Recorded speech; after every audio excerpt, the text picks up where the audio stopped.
no te han escuchado, Arturo. ¿Quieres decir algo al público? No me digas que... Ya está, no te han escuchado. Arturo. Sí, bueno, pues, oye, un pequeño replay porque la gente que estaba online no lo escuchó. La educación física como eje transversal es el título de esta mesa redonda. Vamos a ver la situación de nuestra disciplina en el contexto de ver cómo se relaciona en el campo educativo. Decía que soy Arturo Díaz, catedrático de la Universidad de Murcia, y me acompañan en la mesa Honorato Morente de la Universidad de Málaga, Gerson Ferrari de la Universidad de Santiago de Chile, Cristian Crofré también de la Universidad de Chile y Salvador Baena de la Universidad de Alicante. Vamos justos, así que, por favor, damos comienzo ya. Muchas gracias, Arturo. Primero, agradecer la invitación para participar en este congreso y también agradecer a los compañeros que aquí nos acompañan hoy. Y como vamos tarde, vamos a empezar rápido. Cuando hablamos de transversalidad, yo hablaba o me surgía la idea de cuáles eran los aspectos más incipientes que influían en la transversalidad, ¿no? Y desde la educación física, cómo podíamos afrontarlos, ¿no? Y una de las preguntas que surgen es ¿qué es la transversalidad? Y la transversalidad es como la incorporación de contenidos, que son valores, habilidades, actitudes, que no pertenecen exclusivamente a una disciplina y que no tienen que ver solo con el currículum. Estamos acostumbrados, tanto en la universidad como en los centros escolares, a ver el currículum como uno de los aspectos importantes, fundamentales a impartir, y nos olvidamos de cosas muy importantes que hoy en día afectan o preocupan a todo el mundo, como la salud mental, el bienestar físico, que ahora lo iremos viendo conforme vayamos avanzando en la presentación. Lo que se busca hoy en día para el alumnado es una formación integral y que aúne conocimientos tanto los curriculares como en enfoque socioeducativo. Lo que queremos es que nuestro alumnado, ya sea a nivel universitario o sea nuestro alumnado en centros escolares, primaria, secundaria, que cuando terminen su etapa educativa puedan acceder al mercado laboral o puedan meterse en la sociedad pues lo mejor preparados posible y con las mayores habilidades y herramientas que podamos ofrecerles durante su etapa educativa. La educación física ha evolucionado mucho, desde una asignatura que estaba centrada únicamente en el deporte y la condición física. Oye, tenías que hacer estas pruebas, tenías que hacerlo en tanto tiempo, si mejorabas se te ponía una nota, si no mejorabas se te ponía otra nota, y todo eso ha ido evolucionando mucho hasta convertirse en lo que hoy en día queremos que sea la educación física, ¿no? Y que sea realmente el eje transversal, porque en realidad, qué mejor herramienta que la educación física, que no está en un contexto cerrado normalmente de un aula, que está en un espacio abierto, que hay una interactuación mucho más dinámica con el alumnado y que puede aunar mejor esa transversalidad que ninguna de los aspectos, ¿no? Y hablar sobre todo en el impacto en la salud, en la inclusión social, en el rendimiento académico y en el desarrollo emocional, que es lo que realmente influye hoy en día. El contexto actual que habíamos dicho antes, hoy se busca mucho el tema de la salud, del bienestar emocional y esos componentes sociales que hemos estado hablando, que creo que son fundamentales.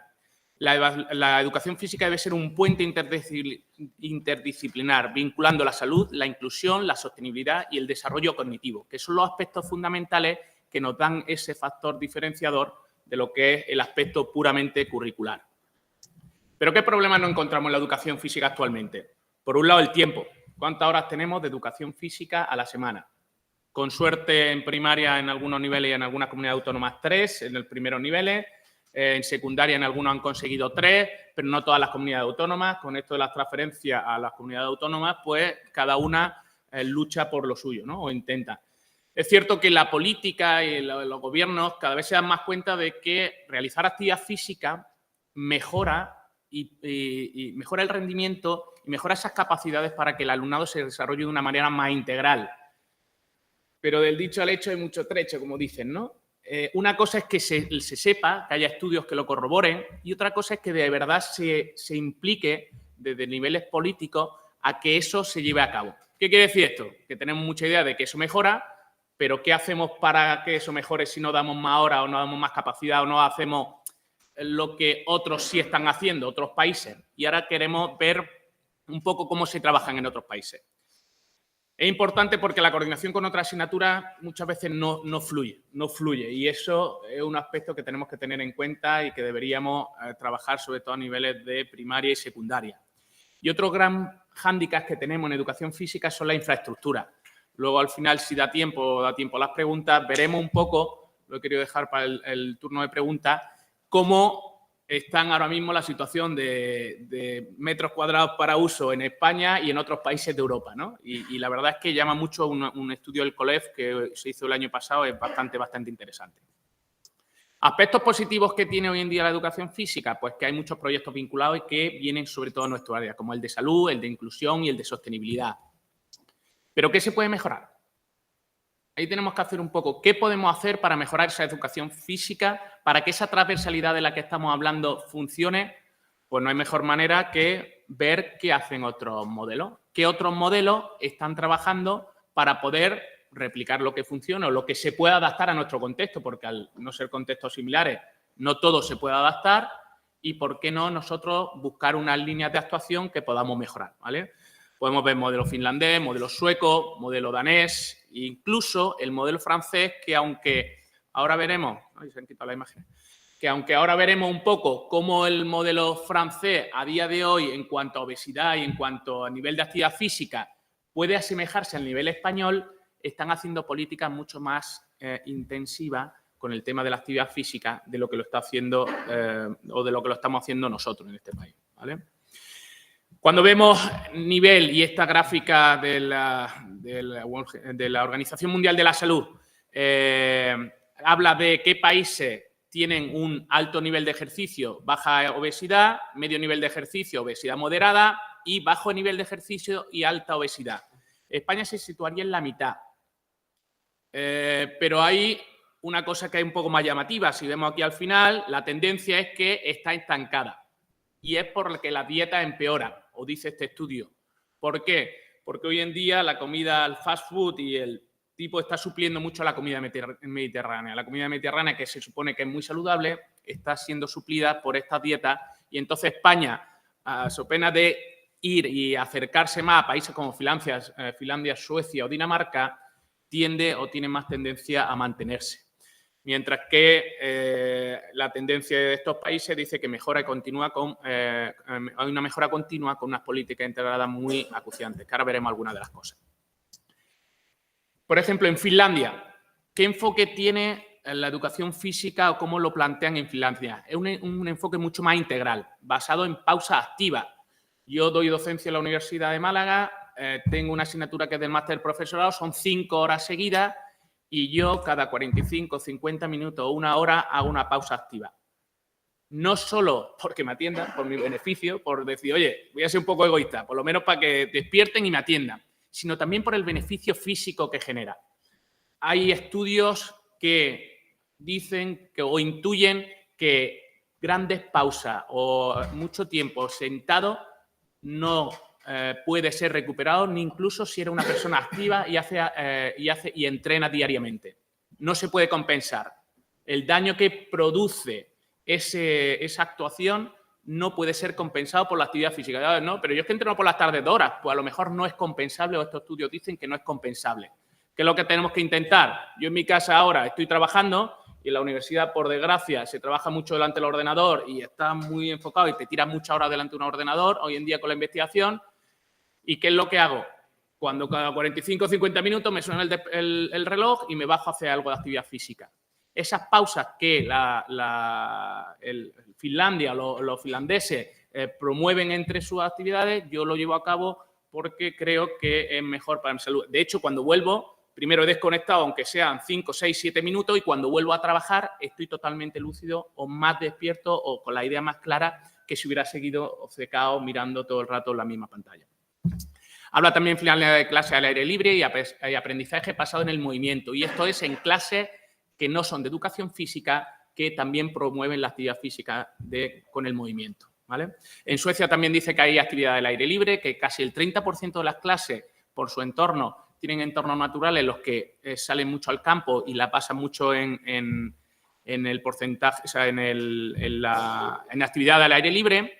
Y ahí vemos en pequeño ahí un poco 3,5 metros por alumno tienen los centros en Suecia, mientras que en España son 1,8 metros por alumno el espacio que tenemos destinado en la escuela pública de primaria y secundaria, ¿vale? Con lo cual hay una gran diferencia. Estamos hablando del doble, prácticamente.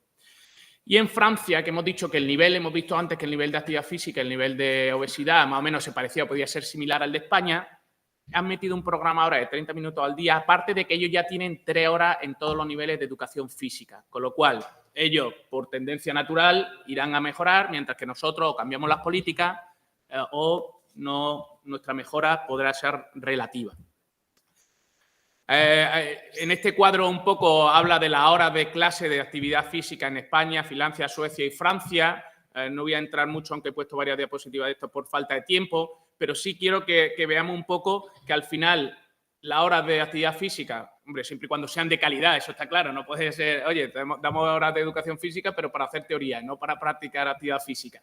Siempre y cuando sean de calidad o buscando ese enfoque un poco más de movimiento y un poco más de compromiso motor, que tengamos más compromiso motor, funcionarán y evolucionarán mejor o funcionarán mejor.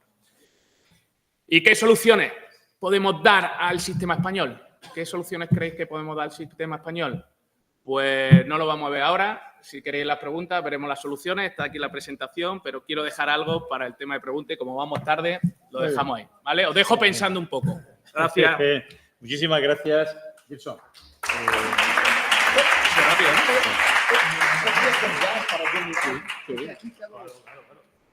Todo tuyo. El puntero, pero da igual, si es por ver la pantalla, ¿no? Exacto. No, es que tiene que ser el altavoz, tiene que estar el altavoz también. Por eso me han dicho que no me podía levantar. No, 3 minutos. Lo que usted necesite. Yo para mí que necesito ser apurado. 3 minutos. Bueno, vamos a ver.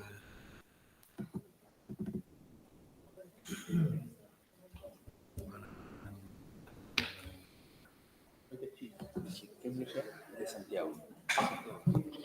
Pues ahí tiene usted. Sí, profesor Gerson Ferrari, Universidad de Santiago de Chile, cuando usted quiera. Hola, muy buenos días a todos, un gusto estar aquí. Vou tentar falar de maneira muito despacio por tema de idioma. Sou brasileiro, pero com o tempo estou tentando aprender um pouco mais de espanhol chileno e agora para mim o espanhol de Espanha é outro tipo de espanhol. Não entendo muito vocês, está bem? Então, vou tentar despacio e tentar passar um pouco do conteúdo, da experiência que eu vejo na literatura relacionado ao ambiente do colégio com a conduta sedentária, tempo de pantalla e a atividade física do ninho, e sempre pensando com uma mirada de um modelo ecológico, como isso poderia estar associado com o câmbio de estilo de vida de los niños e adolescentes que estão involucrados no colégio, que seja meia jornada ou jornada completa. Tá bem? Bueno, creo que todos já temos conhecimento da recomendação de atividade física para niños e adolescentes. Eu pensei em agregar essa diapositiva por termos de... Creio que há pessoas de distintas áreas aqui, não necessariamente têm conhecimento da recomendação, mas os niños sí o sí deveriam cumprir a recomendação com um promédio de 60 minutos do dia de atividade física moderada e vigorosa na semana, e, además disso, 3 vezes na semana de treinamento com força que involucre treinamento com peso do corpo ou um ginásio, por exemplo. E nos últimos anos, a quantidade de estudos ha aumentado por tema da conduta sedentária, pero hasta agora não temos nenhuma recomendação de tempo de conduta sedentárias em termos de ponto de corte. Há estudos que se ocupam 4 horas ao dia, 6 horas ao dia, 8 horas ao dia e outros distintos pontos de corte, pero sabemos que esses distintos pontos de corte têm relação com os distintos aspectos de saúde e aspectos cognitivos de los niños e de los adolescentes. Isso é o que ha mostrado nas últimas investigações. Pero a grande preocupação em termos geral do mundo é o nível de inatividade física, a prevalência de inatividade física, sem considerar os países e as regiões, que são Europa, Latinoamérica, em promédio, 70-75% dos niños e dos adolescentes não cumprem com a recomendação de atividade física.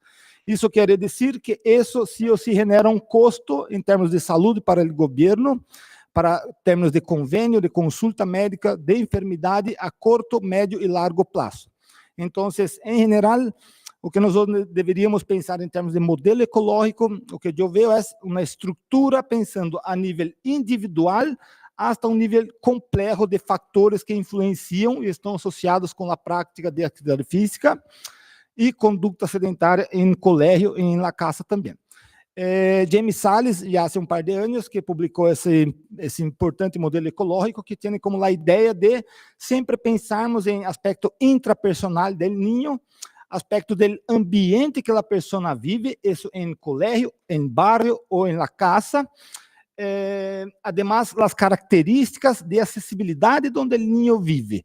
Isso podemos considerar o colégio e a casa. Por exemplo, se a casa ou o colégio é cercado, se está cercando ou não de boa estrutura que incentiva a prática de atividade física, por exemplo, ciclovia, parques, praças, que incentiva o transporte ativo, a segurança, a estética do bairro, e aí são fatores determinantes e associados com a prática de atividade física de los niños.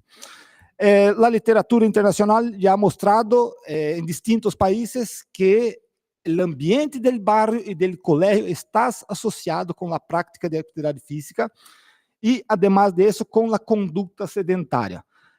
Agora, em los últimos anos, também, alguns artigos também mostraram os distintos fatores de oportunidade para os niños fazerem atividade física.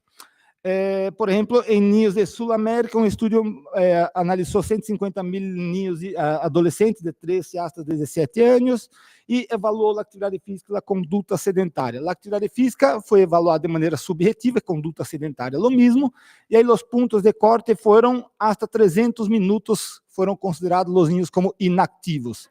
Ou seja, o niño que cumpria 299 ou 298 era considerado inativo por 2 minutos na semana de atividade física. E a conduta sedentária, em geral, para os niños foram considerados hasta 4 horas na semana. Então, por exemplo, pensando em ambiente do colégio, esse estudo mostrou que se o colégio oferece qualquer tipo de prática de atividade física e políticas públicas, isso está associado a los niños cumprirem com a recomendação de atividade física.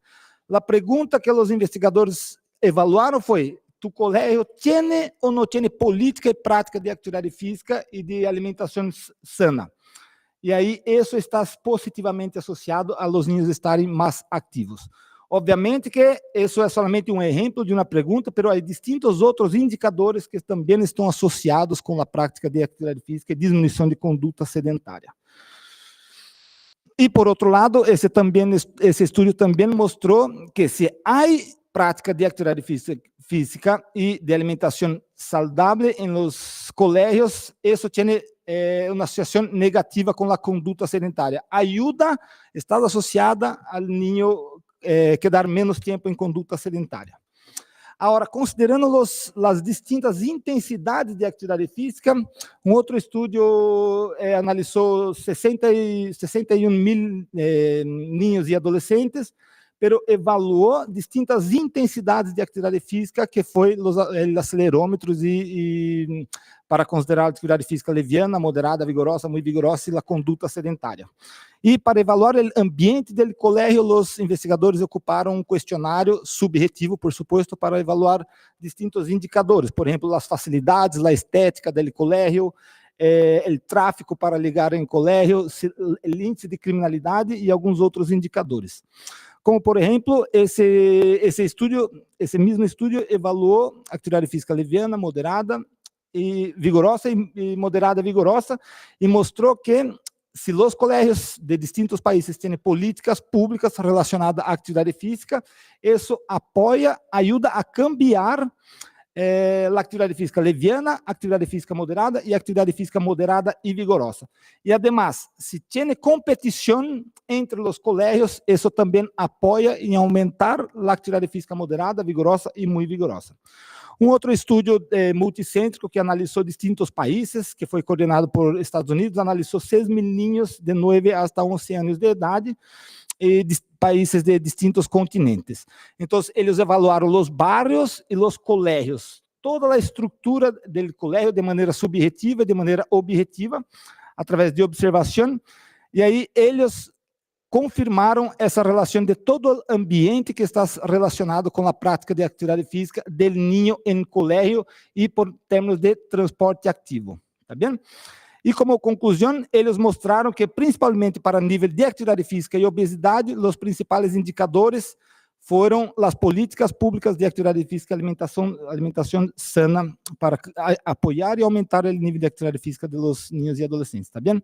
Muitas graças novamente por a oportunidade. Muchas gracias. ¿Quién es ahora? ¿Tú? Muchas gracias al profesor. Vamos a la siguiente.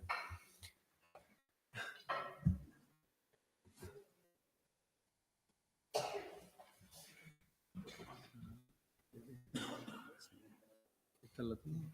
A ver, ¿qué dice? Dos, creo que es. Esta es la de... Creo que la mía es esta. Esa es la mía, por lo tanto será esa. Ah, sí, sí, eso. ¿Correcto? ¿Sí? Sí, sí, está muy Ok. Muy bien. bien. Gerson. Hola. Pues Cristian Cofré, también de la Universidad de Santiago, buen amigo, cuando usted quiera. Bien.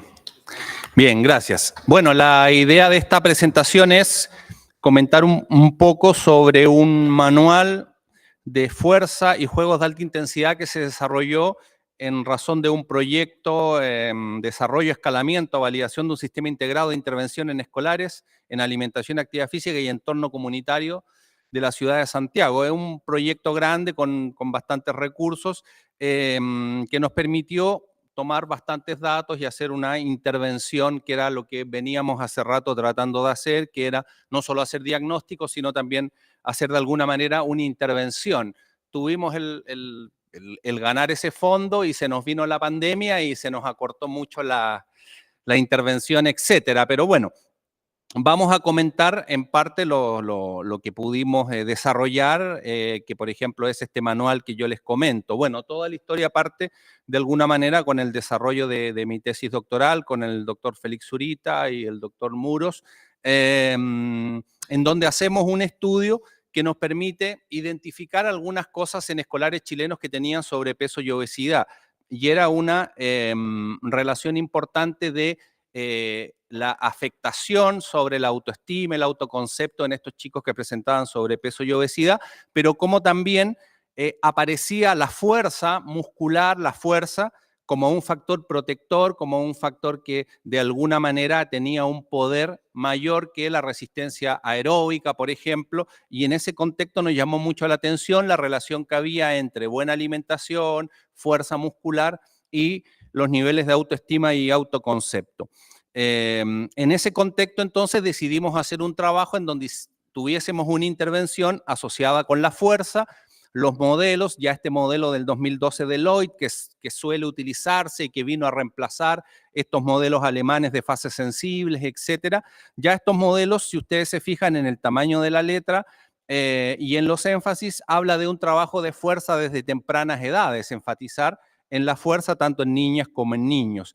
Y también cómo la fuerza permite evitar la pérdida de masa muscular, la disminución de la masa muscular en los niños desde edades tempranas, de edades pediátricas. Pero también se debe considerar algunos factores como es disminuir la posibilidad de producir daño, producir algún riesgo de lesión en edades tempranas con el trabajo de la fuerza, porque sabemos que además existe en la mayoría de nuestros países, existen muchos mitos en razón del trabajo de fuerza. Entonces, una de las cosas importantes era incluir patrones de movimiento fundamentales para el trabajo de fuerza. En el deporte se da mucho que a los 15 años se quiere trabajar la fuerza en un niño, un joven de 15 años, que no sabe o no puede hacer una sentadilla, una movilizarla de cadera, que son cuestiones específicas para el trabajo de la fuerza. No sé qué, algo. Ahí sí. Además de eso, se necesita una correcta instrucción, por lo tanto, también ocurre que hay pocos profes de educación física que estén bien formados en el tema de la fuerza, ¿ya? En ese contexto, bueno, la fuerza puede prevenir la dinapenia pediátrica, puede disminuir el riesgo de lesiones y mejorar las condiciones para un desarrollo físico mejor a futuro. A partir de eso nos basamos en un proyecto, en un estudio que se hizo en Países Bajos. Fundamentalmente lo que se hace es utilizar 1/3 de la sesión de educación física para dedicarla a la fuerza. Todas las sesiones o toda la clase de educación física tenía 1/3 dedicado únicamente a la fuerza, con además capacitación y formación específica en entrenamiento de la fuerza en edades pediátricas para los profesores. A partir de eso, tomamos ese ejemplo, pudimos ver algunos estudios que ya se venían realizando, acá hay algunos trabajos de este proyecto MOVIE, que lo que hace es cuantificar la intensidad de algunos juegos motores y algunas actividades físicas. El trabajo termina con una serie de juegos en donde tenemos el gasto energético, el consumo de oxígeno que provoca las frecuencias cardíacas y por lo tanto podemos cuantificar con más cercanía la intensidad de los juegos o las actividades que vamos a elegir. Particularmente nos interesaban juegos de alta intensidad en cuanto al aeróbico, asociado con el entrenamiento de tipo HIIT y también entrenamientos de fuerza que tuviesen un mayor gasto energético. Bueno, a partir del estudio hay varias publicaciones que ya se han hecho y además de este manual, ahí podemos ver a los doctores Farías, Espós, Valdivia, que están ahí también como parte de este trabajo, de este proyecto, Juego Motriz como estrategia de adherencia y estimulación cardiometabólica en ambientes escolares. Se proponen una serie de juegos, de actividades que, como decíamos, los juegos están asociados con la metodología de tipo HIIT. El ejercicio intenso mejora el aprendizaje en niños y adolescentes, un trabajo también desarrollado por otro investigador de Chile. Y la segunda parte del manual que va directamente hacia la fuerza. En la fuerza nosotros tomamos parámetros asociados con esta clasificación que la hace González Guedes, es un argentino que adapta algunas cosas y plantea la idea de familias de ejercicio, de patrones motores que son fundamentales para el desarrollo de la fuerza a partir de estos 4 grandes patrones de movimiento: empujes superiores, tracciones superiores, tracciones de piernas y empujes de piernas. Aparece toda una orientación para el entrenamiento de la fuerza en particular. Bueno, tomando esto que está muy vinculado al deporte, a la preparación física, desarrollamos nosotros una evaluación de inicio que determina el nivel de alcance de algunos patrones de movimiento que tienen los niños que se incorporan a este programa y se les puede evaluar, pensando en que antes de iniciar el trabajo de fuerza debemos ver cómo está el desarrollo de los patrones motores que van a permitir el desarrollo de la fuerza posterior y no intentar hacer saltos si el niño no es capaz de hacer una buena sentadilla bipodal o unipodal, etc. Entonces, se evalúa cada uno de estos patrones motores: la sentadilla de arranque, la bisagra de cadera, lanzamiento de balón medicinal, un arrastre, que es una tracción superior, y un trabajo de zona media de core. Se le da un puntaje al patrón de movimiento.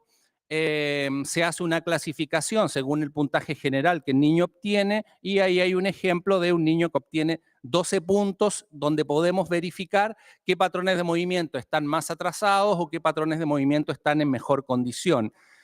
A partir de eso, los niños que tienen entre 15 y 20 puntos es el máximo, ¿no es cierto?, tienen un cálculo en el cual se les desafía entregándoles un punto más, o sea, van a tener una exigencia un poco mayor que los niños que están retrasados, como es este otro caso del niño que obtiene solamente 12 puntos, 12 se divide por la cantidad de pruebas y su promedio es 2.4, y va a trabajar en ese nivel, pero los niños que están adelantados, como decíamos, tienen un punto más, una exigencia mayor para desafiarlos un poco más, dado que están más adelantados en esto. ¿Ya?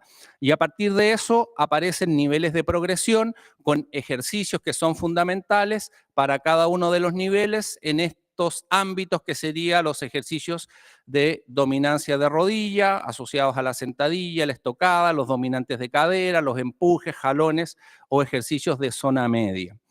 Se cuantifica la intensidad en base a estas escalas, tipo escalas de percepción de esfuerzo. Esta es la escala de Robertson para la fuerza. Los modelos de entrenamiento tienen una fase de activación inicial y posteriormente el trabajo de fuerza, que se inicia con una progresión muy básica. Siempre están los ejercicios organizados en circuito, más algunos juegos asociados a la fuerza y a la alta intensidad. Aquí ya tenemos un programa más avanzado, activación, y los ejercicios que incluso un drop jump, lanzamientos, saltos, trabajos un poco más complejos y los juegos que van a estar asociados, ¿ya? Bueno, el manual está disponible y lo vamos a dejar como material también para el Congreso para que lo puedan ver con más detalle quienes estén interesados. Así que muchas gracias también, sumarme a los agradecimientos.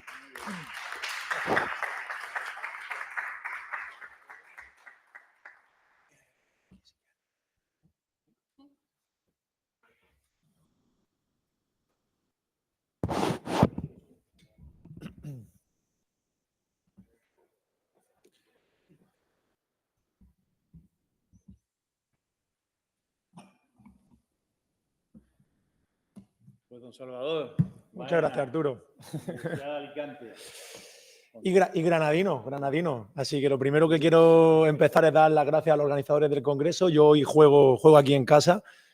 Me siento muy identificado con 9 personas de las que hay aquí. Vosotros 3 y esos 4 o 5 que hay por ahí, que entiendo que son los estudiantes de grado. Os agradezco el esfuerzo porque entiendo que para vosotros quizás es más complejo aguantar tantas sesiones, de hablar de tantos temas tan variados y a lo mejor no adaptarnos tanto a lo que queréis escuchar. Compañeros, muchas gracias por vuestra intervención tan rápida. Yo tengo 56 diapositivas, para mí va a ser un reto. Puedo hacer en 10 minutos. Roberto, profesor Roberto Barcala, experto en RCP. Si ves que voy muy rápido y me da algo, por favor, interven. Así que nada, hoy vengo a hablar de un tema muy transversal de educación física y creo que en los últimos años ha sido un tema que es transversal a todas las docencias, a todas las asignaturas, porque hablo de una palabra de moda, la sostenibilidad. Yo creo que es una palabra que en los últimos años ha surgido con mucha fuerza, al igual que actualmente la inteligencia artificial. Son palabras que entran bien. Entonces quiero que empecemos partiendo de una ligera reflexión. Vosotros sois ese punto rojo y quiero que penséis si como ese punto rojo, qué capacidad tenéis de intervención sobre factores tan amplios como son los que abarca la sostenibilidad. Pues quiero que pensemos que, haciendo aquí una especie de metáfora con constelaciones, como podemos ver, nuestras decisiones, cuando están bien alineadas, pues realmente, por pequeñas que sean, pueden producir un cambio. Y ese es el primer mensaje que quiero hacer. Tomo esta frase de Hannah Arendt, que dice que el acto más pequeño, las circunstancias más limitadas, lleva a la semilla de la misma ilimitación e imprevisibilidad en un acto, un gesto, una palabra, basta para cambiar cualquier constelación. Confiemos en eso, ¿no? en la importancia de los pequeños aspectos y las pequeñas acciones como pueden modificar grandes consecuencias. He intentado organizar esta presentación a través de 11 ideas clave, ¿vale? Y la primera es esa. La primera es que una ínfima pieza, ¿de acuerdo?, puede realmente ser parte de un mapa mucho más complejo. Y aquí vamos a trabajar sobre 2 conceptos, educación física y desarrollo sostenible, ¿vale? Y lo primero que quiero preguntaros es muy sencillo, y es que cuando os dicen la palabra sostenibilidad, decidme una palabra que os venga a la cabeza, la primera que os venga. Sostenibilidad, desarrollo sostenible, ¿qué os viene? ODS, ¿qué más? Medio ambiente, ¿verdad? ¿Algo más, perdón? Reciclaje. Si os dais cuenta, la mayoría de las respuestas que me estáis dando, o todas, responden a cuestiones medioambientales. Y es que tenemos arraigado ese concepto de que el desarrollo sostenible solo es una cuestión medioambiental. Pero la primera idea clave, bueno, la segunda que os transmito, es que el desarrollo sostenible son 3 pilares, ¿de acuerdo? No solo en lo medioambiental, sino también hablamos de una dimensión económica y una dimensión social, ¿de acuerdo? Esa es la segunda idea clave de mi exposición aquí hoy. ¿De acuerdo? ¿Quién conoce este símbolo? No sé si lo conocéis en profundidad, pero estoy seguro que os suena.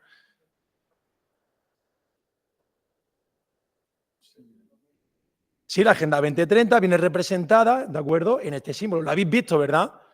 Lo habéis visto. Los ODS, correcto. Esta rueda multicolor lo que nos simboliza y nos sintetiza son esos 17 objetivos de desarrollo sostenible, que curiosamente, como podemos ver en esta imagen, es de las pocas cosas que ha puesto de acuerdo a la mayoría de los políticos. ¿De acuerdo? Aquí podemos ver al rey, Pablo Iglesias, a uno del PP, el presidente del gobierno, Pedro Sánchez. La mayoría tienen en su solapa esa rueda multicolor de los objetivos de desarrollo sostenible. Pero en los últimos años está surgiendo una tendencia, yo la voy a llamar conspiranoica, en contra de la Agenda 2030, ¿de acuerdo? Porque se asocia a otros factores más, digamos, ligados al control de la población. Yo no quiero entrar en debate ideológico, por supuesto no es el escenario, ni quiero hablar más allá de estas teorías conspiranoicas si son reales o no. Nosotros desde la ciencia tenemos que intentar de tratar con rigor este problema social que tanto se oye, ¿verdad? Pues bien, aquí tenemos los 17 Objetivos de Desarrollo Sostenible. Como podéis ver, son variopintos, responden a estas 3 dimensiones que hemos hecho mención. Por ejemplo, desde la educación física nosotros nos asociamos muy directamente, por ejemplo, con el ODS 3, que habla de salud y bienestar, o el ODS 4, que habla de educación de calidad. Sin embargo, no podemos quedarnos ahí. Esta es otra de las ideas clave. Los ODS no son 17 Objetivos de Desarrollo Sostenible, son 169 metas. Porque si hablamos de salud y bienestar, eso es pobre. Pero si hablo de que la meta 3.4 no habla de que hay que mejorar la salud física, social y psicológica de las personas, es más concreto. O incluso la meta 3.6 no habla de educación vial. De esa forma concretamos mucho más que si decimos trabajo el ODS 3. ¿Vale? Entonces, queridas personas que me estéis escuchando hoy, tenemos que tener claro que la idea clave número 3 no son solo 17 ODS, sino son 169 metas. Y esas 169 metas son nuestra verdadera referencia. ¿Vale? ¿Quién de aquí en unos años va a una oposición?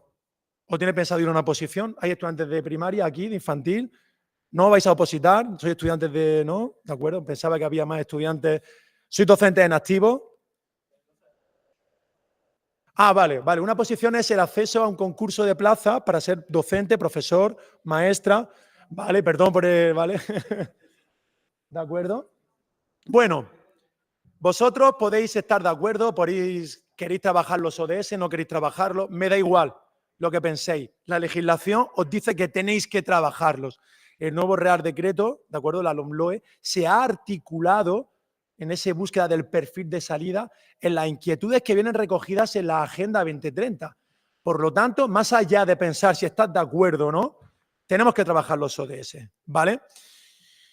Pero claro, algo tan genérico que fue generado por la UNESCO en el año 2015, como son esos 17 Objetivos de Desarrollo Sostenible, ¿cómo lo puedo llevar al patio de educación física? Esa es la gran pregunta de mi exposición hoy. Lo primero que tenemos que hacer, idea número 4, es definir el alcance que tenemos desde nuestra asignatura. Hemos dicho que son 169 metas. Yo no puedo trabajar todas las 169 metas, ¿vale? Entonces nosotros en estudios previos lo que hemos hecho ha sido analizar esas 3 dimensiones del desarrollo sostenible, ver qué ofrece nuestra asignatura para poder trabajar los ODS y hemos analizado también esos 17 Objetivos de Desarrollo Sostenible y ver que en la literatura previa con cuáles estamos más relacionados. Destacan, como podéis ver, el ODS 3, salud y bienestar, el ODS 4, educación de calidad y el ODS 5, igualdad de género, ¿vale? Sin embargo, ¿qué he dicho antes? Los ODS no es la referencia, son las 169 metas. Y de nuevo aquí me detendría mucho más a explicar estas 169 metas, pero grosso modo puedo decir que esas metas que hablan más de la dimensión social, obviamente son las que están más relacionadas con nuestra asignatura, ¿vale? Sin embargo, por sintetizar un poco esa idea anterior, la siguiente idea clave número 5 es que de esas 169 metas, la literatura previa ha destacado que al menos 50 de ellas podían ser trabajadas en nuestra asignatura. Perdonad que no tengo mucha voz, la verdad no sé qué pasó anoche, pero no pasamos frío, no tengo voz. Muy bien, ya sabemos el qué, esas 50 metas, el alcance, pero ¿y el cómo? A mí no hay nada que me dé más rabia que se aleje la ciencia de la realidad del patio de educación física, que hagamos cosas que luego no son transferibles a la educación física real. Tened en cuenta que un docente de educación física está inmerso en la enseñanza, puede tener un grupo súper disruptivo, muy heterogéneo, con diferentes comportamientos, gustos, intereses. Entonces, ahora ha llegado la LOMLOE y nos dice que tenemos que trabajar la sostenibilidad para colmo. Entonces, lo que nos hemos dado cuenta después de muchos estudios cualitativos, que esa labor de integración de los ODS se tiene que facilitar a los docentes de educación física. Entonces, sencillamente tenemos que utilizar las herramientas que tenemos a nuestra disposición, y esos son los saberes o contenidos que trabajamos en nuestra asignatura, así como la metodología que utilizamos en el día a día. Teniendo en cuenta esa perspectiva, nosotros hemos desarrollado el modelo PESDIN, que es un modelo que ha analizado, basado en esta perspectiva más psicológica, todas las variables que podrían influir en un cambio de conciencia desde nuestra asignatura. Hoy os voy a hablar, como podéis ver, esas variables son múltiples. Hoy os voy a hablar un poquito más centrado en esos dos aspectos, los saberes propios del área y la metodología que utilizamos en educación física, ¿vale?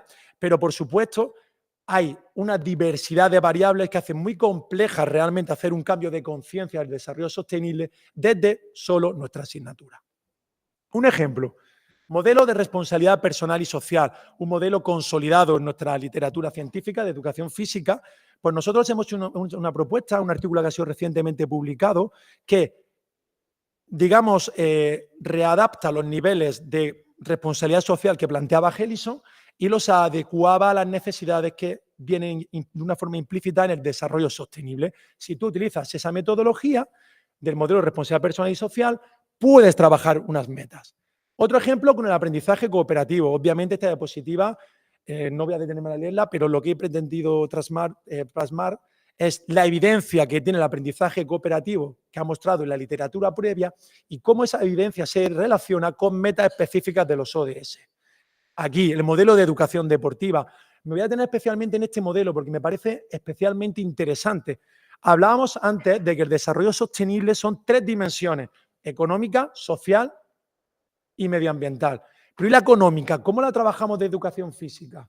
Utilizando este modelo, porque el modelo de educación deportiva, en una de sus características más notables, es que asigna una serie de roles a los alumnos. Y esos roles están relacionados con el desarrollo de competencias para la empleabilidad, aspectos que vienen recogidos en ciertas metas específicas de los objetivos de desarrollo sostenible. La otra idea, los saberes propios del área, ¿no? Los contenidos. Podemos trabajar con plugins, la educación vial relacionada con las metas que aquí se plasman, la 11.2, la 3.6, los juegos, deportes y bailes tradicionales y regionales, con esas metas que aquí vienen, que no me detengo, ¿no?, a leerlas, o, por supuesto, las actividades en entornos naturales como una gran herramienta para trabajar la dimensión medioambiental. Sin embargo, como bien comentaba la doctora García Taibo antes, la importancia de que también cambiemos el concepto de la educación física, apartándonos de ese concepto centrado solo en la corporeidad y, si no, centrándonos más en esa idea de una educación física más desde una perspectiva holística. ¿Bien? Bueno, idea número 7, cambio de visión. El por qué trabajar esto creo que ya más o menos lo ha adelantado, ¿vale? La legislación actual nos obliga a ello. Por lo tanto, es muy importante que futuros opositores o, si queréis ser docentes, no sé cómo sería la palabra en Chile, me habéis dicho, ¿no?, que sois, no sé cuál sería la palabra que se definiría si hay acceso, seamos capaces de presentar al tribunal pues esas situaciones de aprendizaje que recojan estas inquietudes que vienen plasmadas en los objetivos de desarrollo sostenible, ¿vale?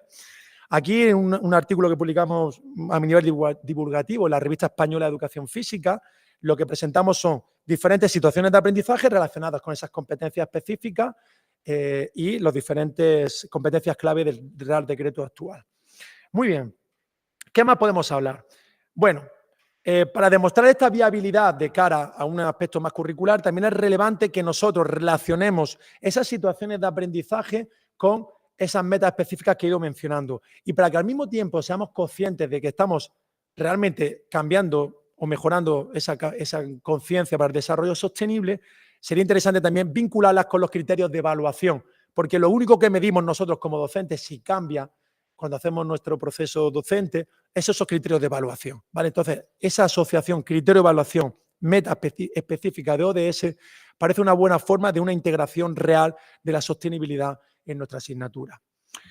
Me detengo brevemente en un artículo, vendo mi libro, estoy especialmente orgulloso de este artículo. Los que somos del ámbito científico sabemos que publicar en las revistas de Lancet es complejo, es una revista compleja, pues nosotros publicamos un artículo centrado en la educación para el desarrollo sostenible en esta revista.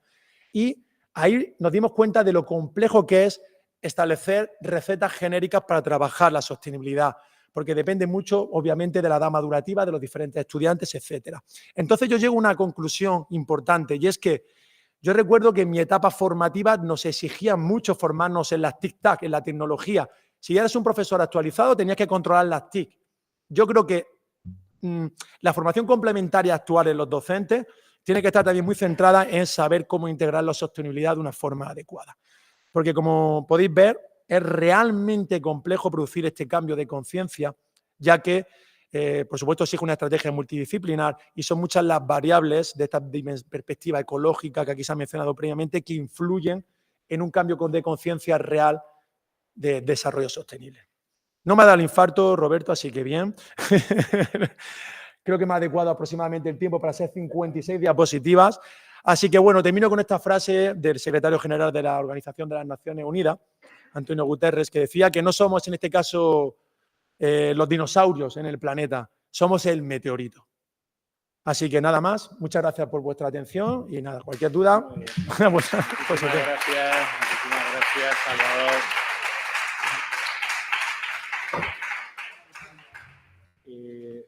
Bueno, nos queda... nos sobra tiempo. Nos queda un poquito, sí. Había... Increíble. Bueno, tú ibas, Norato, ibas a descubrirnos algo, ¿no? No, vamos a las 2. O sea que, bueno, en cualquier caso, si queréis o si hay alguna pregunta en la sala, yo creo que han sido, además, ¿sabéis preparar pisco sour? Sí. Ah, pero es importante. Eso es importante. Creo que además se han dado unas visiones, distantes, aunque haya algún tipo de relación, pero, bueno, pues han salido el tema de concepto salud, que es fundamental, cómo lo tratamos, el tema de la fuerza, bueno, pues hay una serie de componentes, el tema de los espacios, le comentaba yo antes a Norato, cuando hablaba de la diferencia en los espacios, si eran espacios dedicados a la educación física, ¿verdad? El tema del horario, los tiempos, esas oportunidades que en algún momento se han hablado de 3 sesiones a la semana, y que es un privilegio aquella comunidad autónoma que tenga 3 sesiones a la semana, que lo normal es que pues, sean 2, y hay quien ha malgastado alguna vez esa tercera sesión para dar clases teóricas, con lo cual digo, ha sido hasta un peligro, ¿no? Dicho esto, si tenéis alguna pregunta, alguna observación, pues abiertos estamos a escucharos para que podáis aportar. Importante lo que ha dicho Salvador, ya está en la ley y él ha mostrado a muchos políticos con el pin de los objetivos de 2030, pero no todos se lo ponen. Yo alguna vez cuando me lo he puesto, algunos me han criticado. Correcto. O sea que, pero en fin, eso es una realidad, está ahí y además ha venido para quedarse, afortunadamente.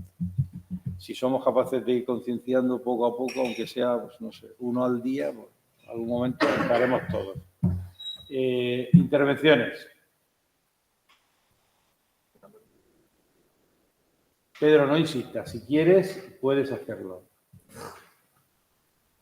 Yo soy el menos indicado, porque he estado de un lado para otro. Yo, es que he visto que te han nombrado aquí en un estudio, digo...